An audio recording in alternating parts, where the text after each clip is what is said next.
Hello everyone, wishing you a pleasant afternoon. I am Prashant Kumar Tiwari and I will be your host for today's webinar. I like to extend my welcome to all you all present here on behalf of Digisaksham. Let me introduce to you the organization first. Digisaksham is an initiation of SEMS group that has developed content over 300 courses in multiple languages, which range from 4 hours to 6 months in various sectors of IT, FSI, retail, entrepreneurship for all age group, from school children, youth, professional, and senior citizen. Digisaksham has also conducted more than 100 webinars, 10 FDPs, workshops, 6 international conferences. Digisaksham impact more than 15,000 plus lives through various webinar, conferences, workshops, seminar across the globe. Moving towards the topic of today's webinar, HR series and development. As we all know, employees are the greatest asset of the company, and therefore investing in their training and development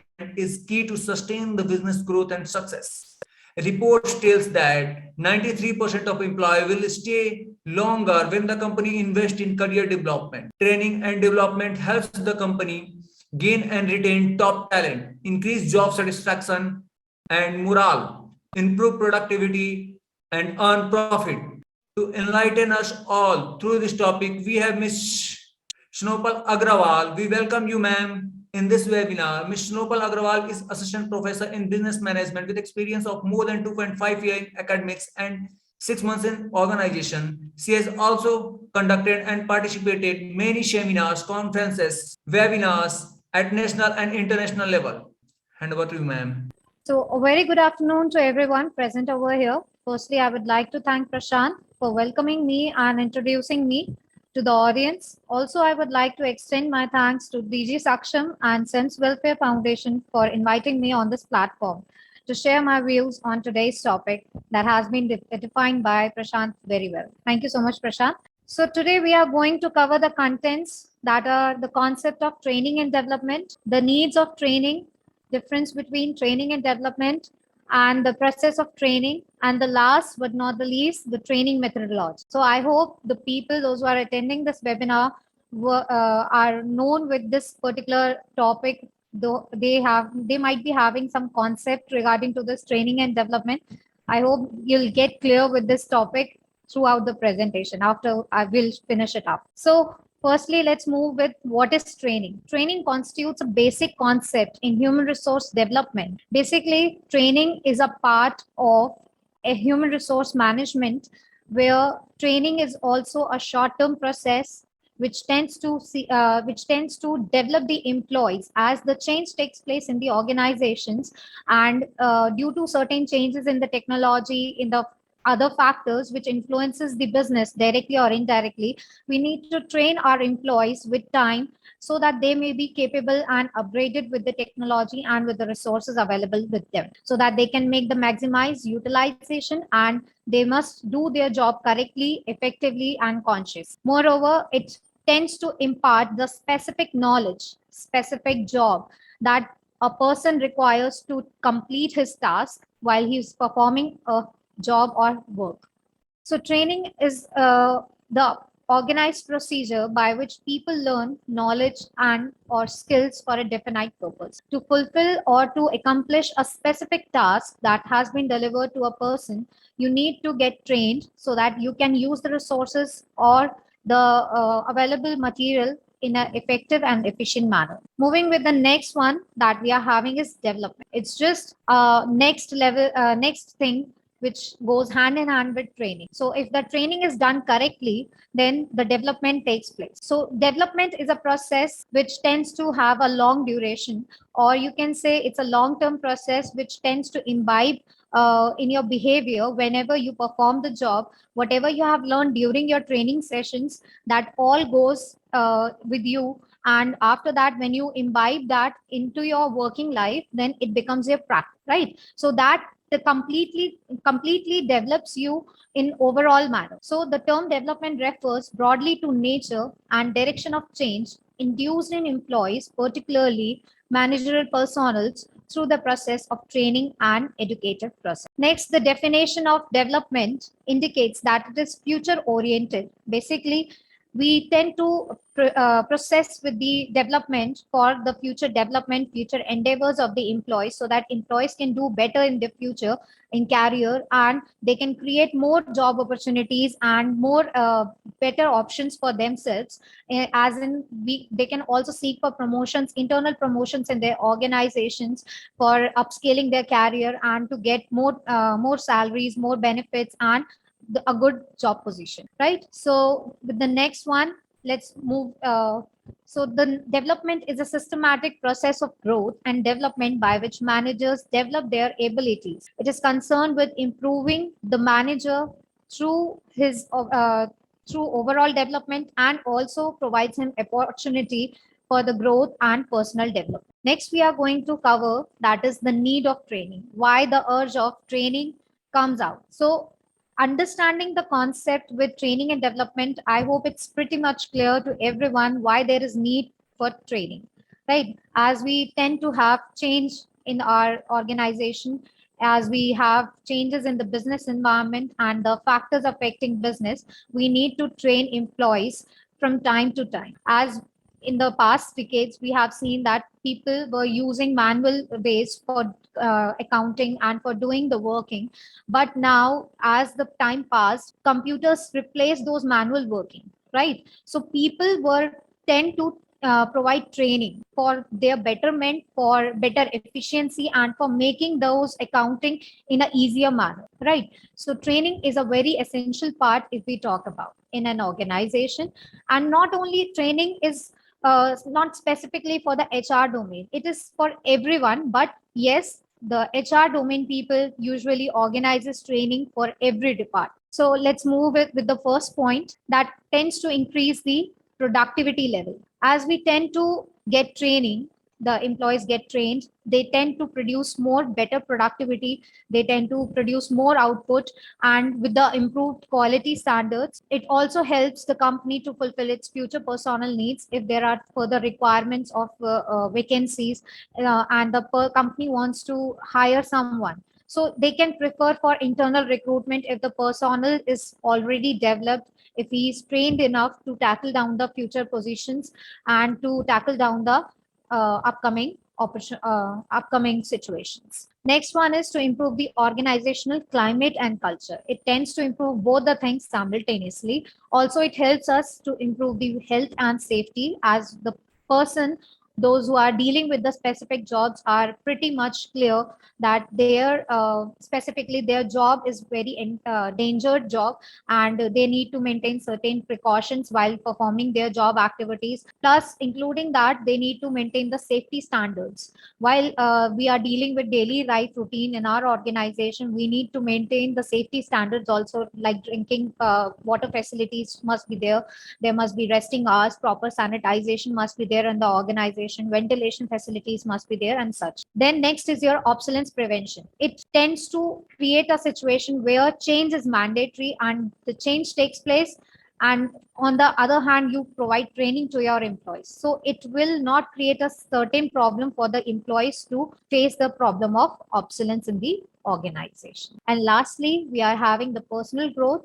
Training tends to provide you the personal growth on the aspect. If we are looking, every individual is being provided training, and with the help of that training, they can develop their skills, knowledge, and their ability, right? So there is a KSA model also, KSA analysis, we can say that KSA helps you out to grow personally, and everyone contributes to the organizational success as a whole. Moving with the next one, we are having the difference between training and development. So we have discussed the first point, that training is a short term, and whereas development is a long term process. Training focuses on the specific behavior and specific job actions. Whereas if we talk about development focuses on understanding and interpretation of the knowledge, right? Next one is that it tries to improve the specific skills, especially relating to the job, whatever skills we are having, right? So if we tend to do some specific job,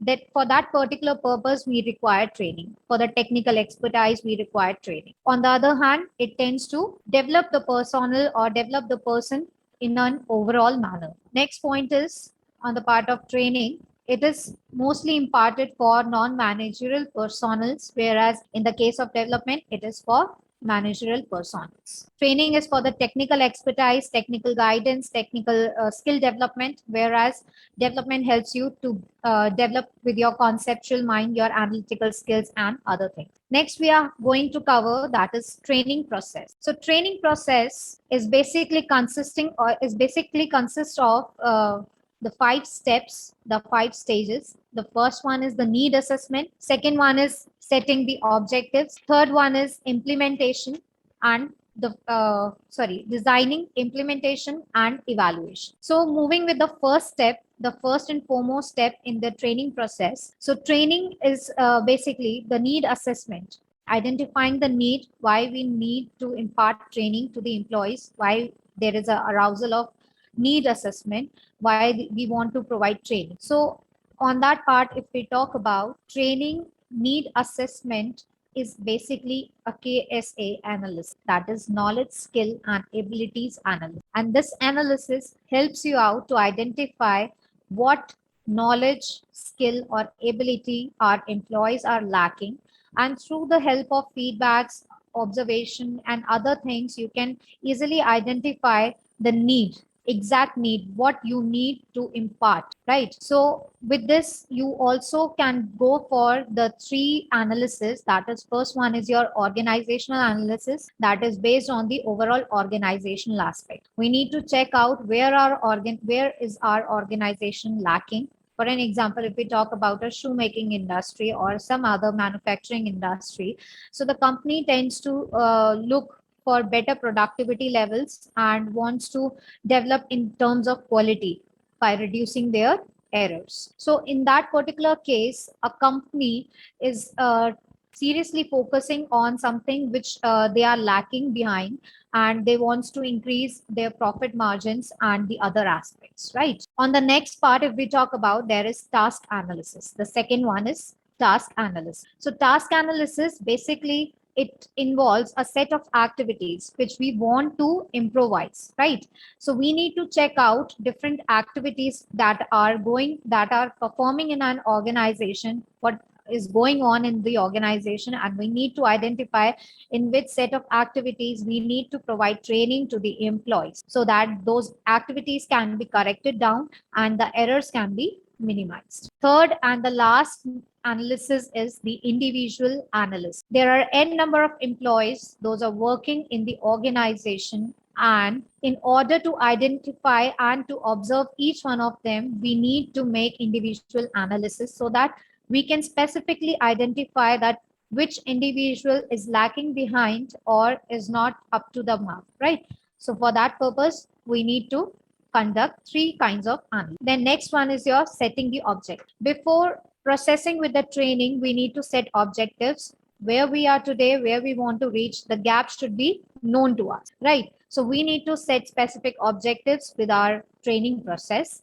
Third one is designing. Designing involves deciding the location of the training, deciding who will be the resource person, who will be what will be the schedule of the training, and the other required material and the things that need to be sorted well in advance before we process with the training implementation, right? The fourth step is implementation, where the design need to be implemented by the trainers and the trainees will get the training for their specific job. And the last one is the evaluation process. That is the most important one. Whenever we conduct any training or any of the things like this, where we want to check whether we have filled up the gap or not, the evaluation is the most important thing, where we can test the participants, the trainees, and we can just check it out whether they have learned from that part of training or not, whether they are imbibing those new skills or knowledge or their abilities to their work life or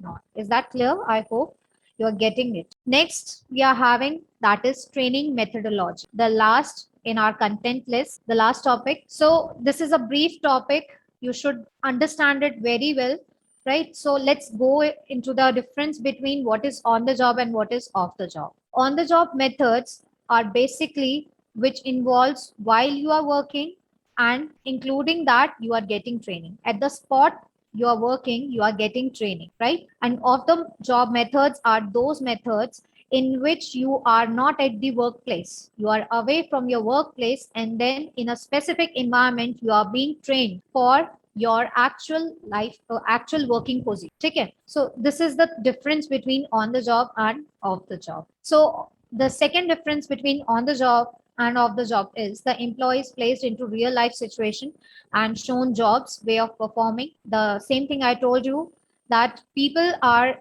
actually working in the original positions, original work life, and at the simultaneously they are learning the part, right? So they are including this, that they are learning also and they are doing the job also. And off the job methods involves that it tends to improve the general behavior and decision making skills of the executives, those who are those who are preparing themselves for the future job opportunities, or those who are already placed but they are still working on to get trained for the specific job that has to be taken place in the future.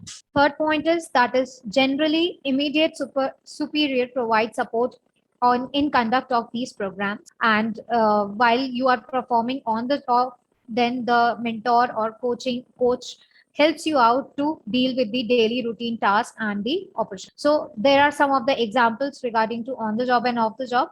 Example on the part of on the jobs are coaching, job rotation, special assignments, and there are few more. Off the job methods involves lectures, conferences, seminars, case study method, simulation exercises, vestibule training method, knowledge based and experiential methods. So moving with the types of on the job methods, the first and the foremost type of on the job method is that is coaching. So coaching is a method which provides you a coach. It tends to provide you a coach, and through this you get an on job experience, and a manager can help you out to learn and to perform the specific jobs preferably used by the industrialist to develop their family members for securing key positions in the organization's concerned. Second one is your job rotation. The best example for job rotation can be the banking sector. Job rotation is also known as channel method, which tends to involve movement of manager from one job position to another, which doesn't mean that it is a transfer, but for a specific period of time they tend to learn and they tend to experience that particular domain or department, how they work, and to learn the interdependency of various jobs and departments on each other, right? Third one is mentoring.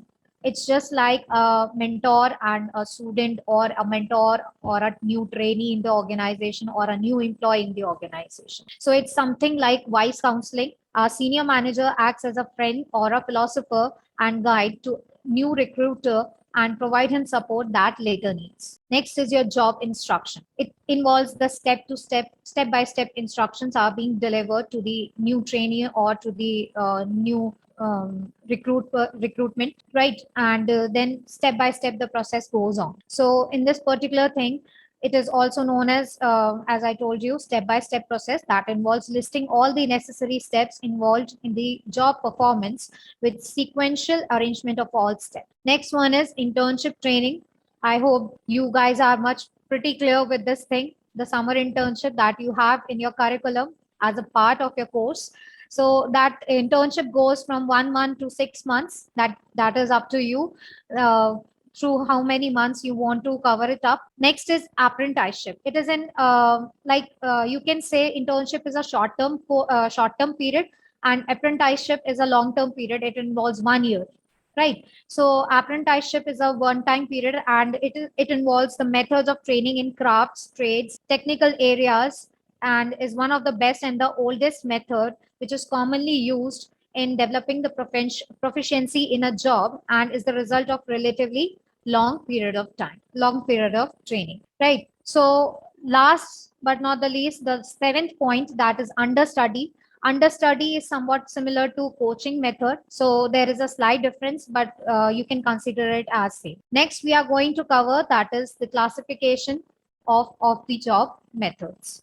So off-the-job methods do have three classifications. First one is simulation exercises. Second one is knowledge-based, and the third one is experiential learning. Right. So simulation exercises is basically when we tend to set up an artificial environment. In that artificial environment, the same exact situation and the same scenario is being created in the off-the-job setting, and you are being learned with that artificial environment. You are made learn in that particular environment. So this is the thing, like for example, if we take pilot training or cabin crew training, these all training takes place in the same manner with the simulation exercises.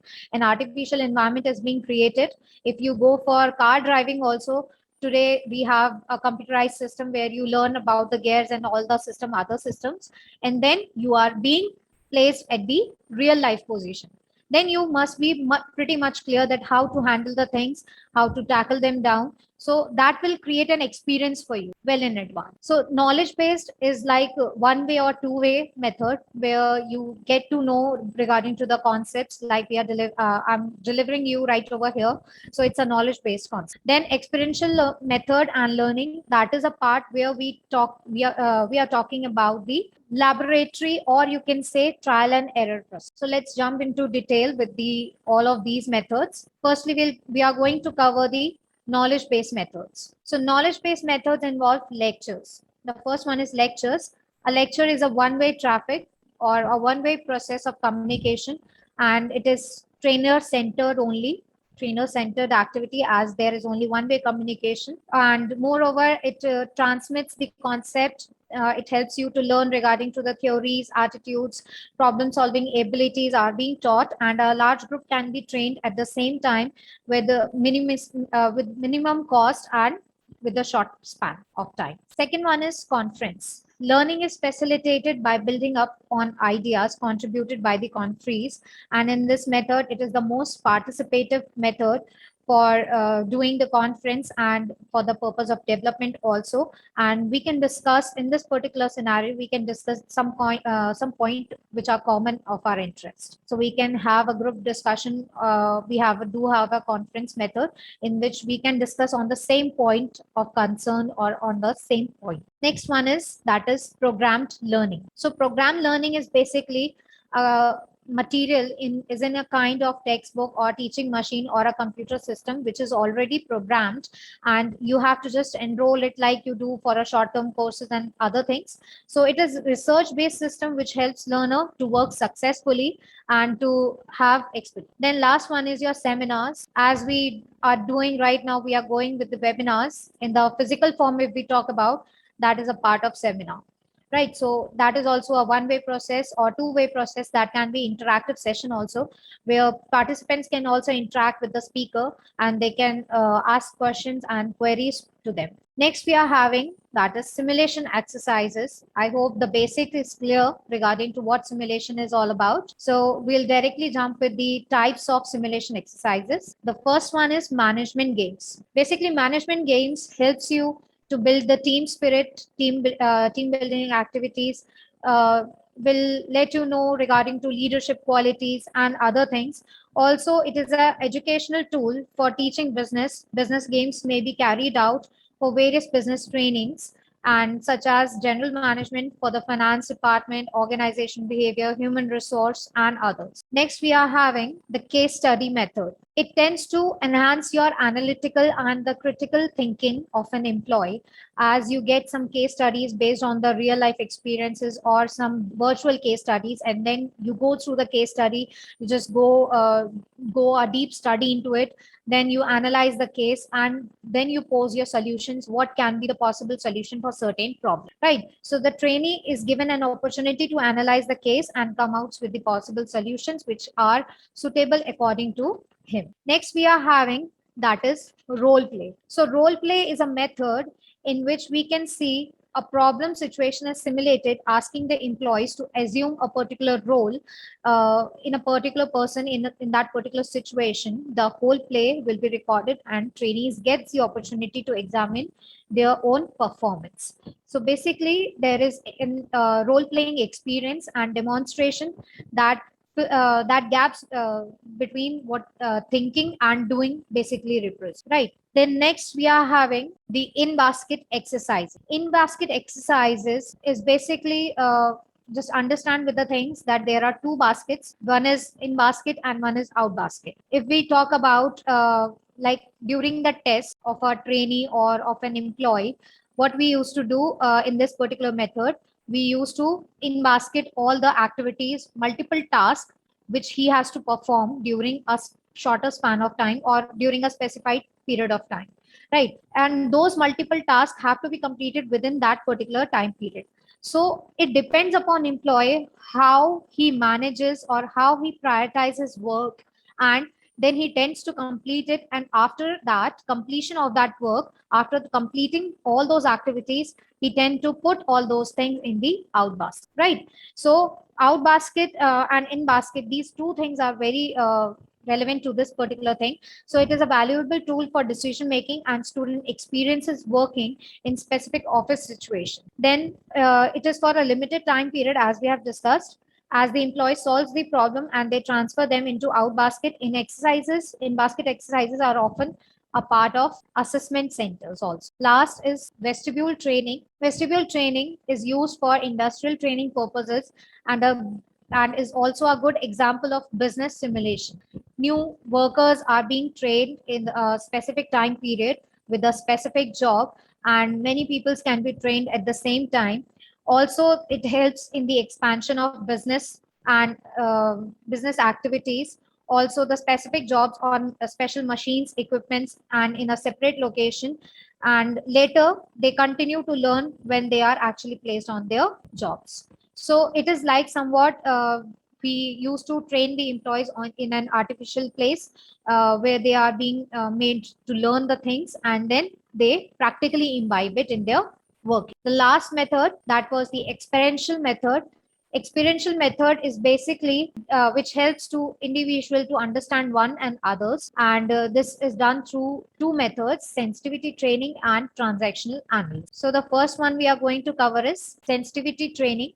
Sensitivity training is also known as T group training or laboratory training, where we can see that many of the people carry experiments on themselves. Firstly, we need to sensitize about ourselves. We need to learn and we need to understand about our own self. And then we need to establish relationship with the others within our group, within our organization, in order to develop the interpersonal relationships, right? And this will help and provide the trainee insight about his own behavior and of others' behaviors too in an organization. Next is transactional analysis. Transactional analysis is a concept which has been derived by Eric Berne and was popularized by Thomas Harris of USA.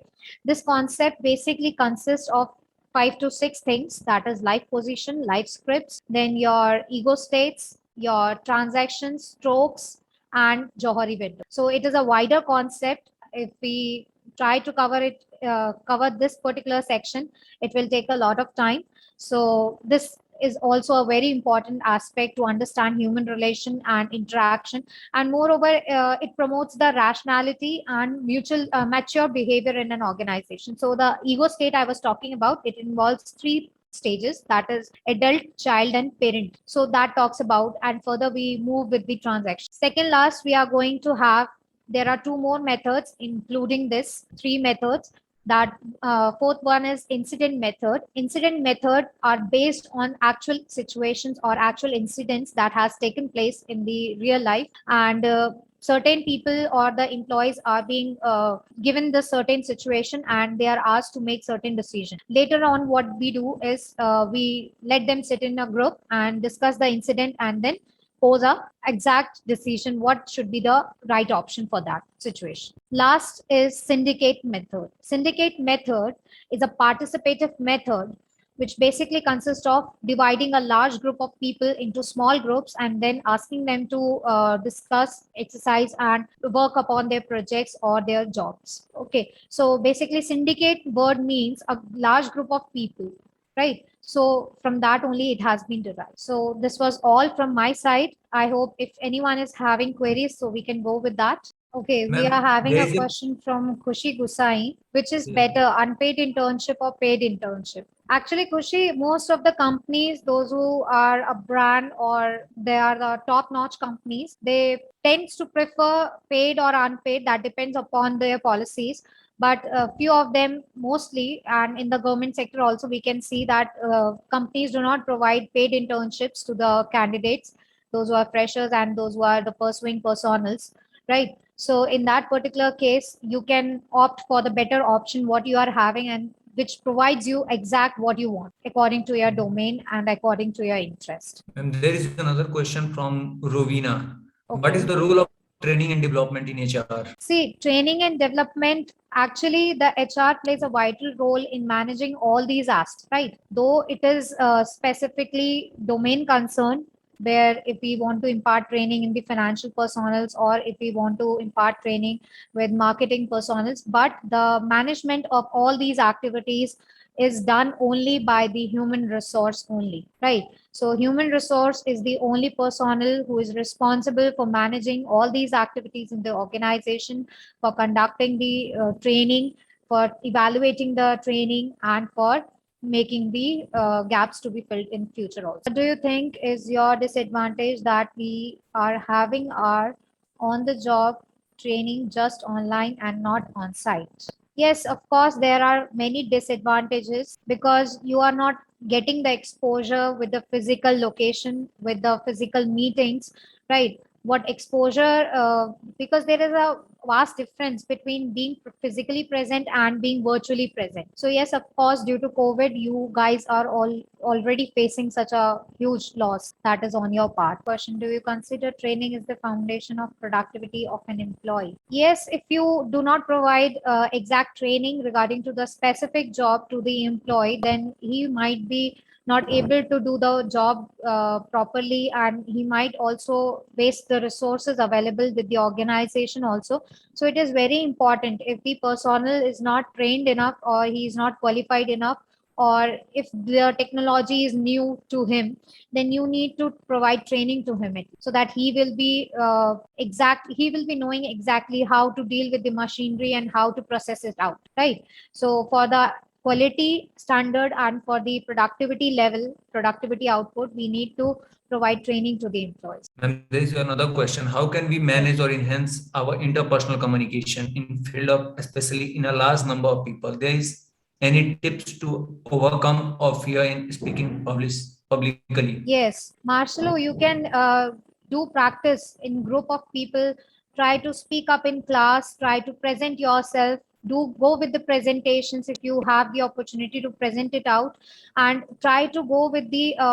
If you want to initially practice it out, then you can face a mirror and you can speak it out.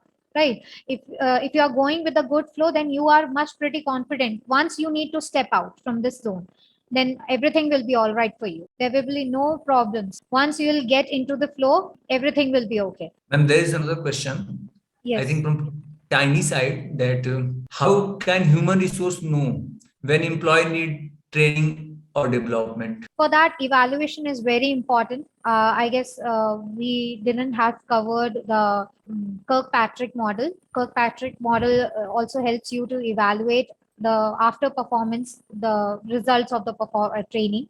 But we need to impart training by assessing the need, as we have learned in the training process. So we need to prepare some questionnaires. We need to consult the employees. We need to observe them so that we can get to know where the problem is coming across and why he is not performing up to the mark, right? So with the level output level or with the efficiency, we can check it out whether the person is not whether the person is performing well in his job or not, right? As per as per his squad, the teammates, he is not performing well, so we can just evaluate that. Ma'am, there is another question from my side that how important is HR training and development to graduating a student? Very important part, as of you are also having training in your curriculum, right? So whatever you are learning in the course, right, that is a theoretical aspect, right? And what we are teaching you over in the colleges and in the schools, that is only on the based on the theoretical aspects, but to learn it on the practical exposure with the practical exposure is something different, which will tend to imbibe with the actual situations, real life based situations, and then you can imbibe all those learnings what you have learned in your class. So it is very important for every personnel to have training. As you are a graduating personnel, as you are emerging into a new job, you need to get training if you are new to the things, and if you do not know much about the routine day life, right? What working and how the working will take. And there is another question that what Yes. are the key issue in training and development? Right. If you have not assessed the need of the training rightly, then there will be issues. Because if you have not assessed the need rightly, then you will be imparting the wrong training to the people, right? And that wrong training won't resolve the issue. Getting my point? I hope, because actually the thing is, when you put something wrong at the wrong place, right, it will not create output for you, right? So you need to assess the need rightly in order to provide right purpose. Job What is only. the impact of on the job training? See, on the job training is a process where you learn simultaneously, right? You do the job also and you learn with training part. So that is a positive impact, that can create a positive impact as you get some mentor or coach who is directly mentoring you, who is directly teaching you and letting you know what you have to do and how you have to process it out, right? So that is a step by step, or you can say, if at every step or every point of phase you are getting some knowledge or you are getting some guidance from the people, those who are superior to you or who is mentor to you, right? So that can help you out throughout the process with dealing with the situations,